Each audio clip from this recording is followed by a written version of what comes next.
Hello, my name is Bianca, and this is my video reflection for Module 6. The first reading material is a chapter called The Transformation of Urban America. The chapter walks us through how American cities have developed in relation to changes in technology. It highlights the three waves of technological change, the first being the pre-industrial era, the second being the Industrial Revolution, and the third being the post-industrial revolution. What we are now, the post-industrial revolution, is characterized by urban sprawl, expansion of development into rural areas, and innovation in technology. Overall, the chapter says that cities and regions should be seen as comprising of global networks within which funds flow, information is exchanged, commodities are traded, and resources are allocated. The second reading material was called Plaza Life Revisited, applies new technology to public space to revisit William H. White's landmark text. The article discusses William Hyde's contributions to understanding public spaces. A team of landscape architects revisit White's contributions, using artificial intelligence to observe Manhattan plazas and see how well his observations hold up. The team identified several behavioral phenomena, including the donut effect, viewphilia, and lizarding. Overall, the team findings weren't necessarily radical reconsiderations of White's, but they do provide solid metrics to back up a changing set of assumptions of how we occupy public spaces. The third material in lesson 6.1 was a crash course called Geographies of the Future. This video began by discussing space-time concept and how space and time are becoming one. The video then describes virtual spaces and how they are a new form of space that we need to understand and analyze. It also discusses the slow city movement and how it is a grassroots response to globalization and is aimed to recover a sense of place. The video then tells us that through data, landscape, and smart cities, we're able to leave a digital footprint through websites we visit, messages we send, and cameras. However, having big data as a private good has caused many people to strike and advocate for open access data.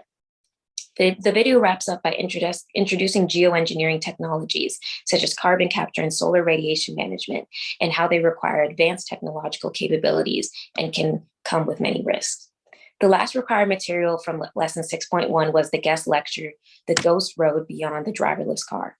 The guest speaker begins by introducing his book, The Ghost Road, and how it shares the tremendous potential and tremendous risks associated with going forward with the technology of driverless cars. He introduces the kinds of changes automation could render, which he represented as 4 zones: core, fulfillment, microsprawl, and desicota zones.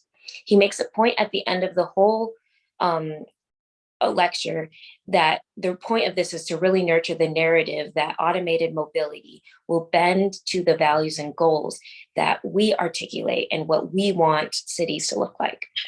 The first additional material I had was the ugly truth behind Will Ferrell's GM Super Bowl commercial. This video shares Will Ferrell's GM Super Bowl commercial in which Ferrell angrily wonders why Norway sells more electric cars per capita than the US. However, it turns out that GM was actually the cause of the US being behind Norway in electric cars. And that's due to them killing the 1990s California zero emissions vehicle mandate and destroying all of their created EVs in 2003 that weren't sold. The video encourages me to support my local and national air emission standard laws and research groups that support holding these major businesses like GM accountable. Lecture 6.2 begins with chapter 1 of Imagining Urban Futures called Techno City, or Dude, Where's My Air Car? The reading describes cities as vast and complex machines for moving things around and how science fiction often suggests the movement will be slicker in the future. The chapter goes further to mention how some parts of science fiction future have already happened, such as personal communication devices, voice recognition, and voice recognition software. He then introduces the idea of the techno city, which is the author's term of future metropolis. The techno city will have air cars as its prime feature. The main focus of the chapter is to highlight high towers and skyscrapers and how they have endured as a symbol of modernity and urban importance. The second reading was about the prospects of artificial intelligence in urban planning.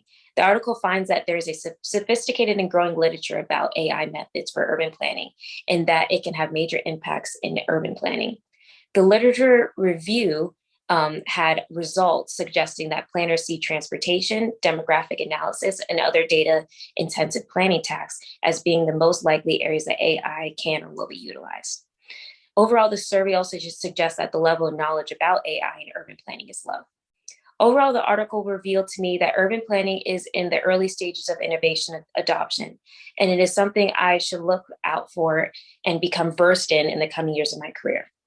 The video about Mon Oncle is set in an ultra-modern world in 1950s France. It contrasts two sites, one of extreme modernism and one in a quaint old neighborhood. The movie is quite satirical and playful attack on modernism and ultimately allows us to appreciate modernism for what it is and allow humans and how humans are just goofy creatures, and no matter where you live, you can make the most of it. The additional material I chose was the Wikipedia page for Desakata. The page gives further insight to what the guest speaker and author Anthony Townsend introduced in his lecture, The Ghost Grove. According to the site, Desakata is a term used in urban geography used to describe areas in the extended surrounding of large cities in which urban and agricultural forms of land use and settlement coexist, are intensively intermingled. It mentions that Desakatas are typically in southern East Asia and are characterized by high population densities, intensive agricultural use, high mobility of goods and services, and rapid change in the patterns of settlement. Overall, from this module, the key takeaways I found were that technology is drastically changing the world as we know it, and it has the potential to produce major benefits and major risks. I can look forward to driverless vehicles and AI, but should be wary of technologies like geoengineering and ultramodernism and its ability to squander uniqueness and originality. This was my video reflection for Module 6. Thanks for listening.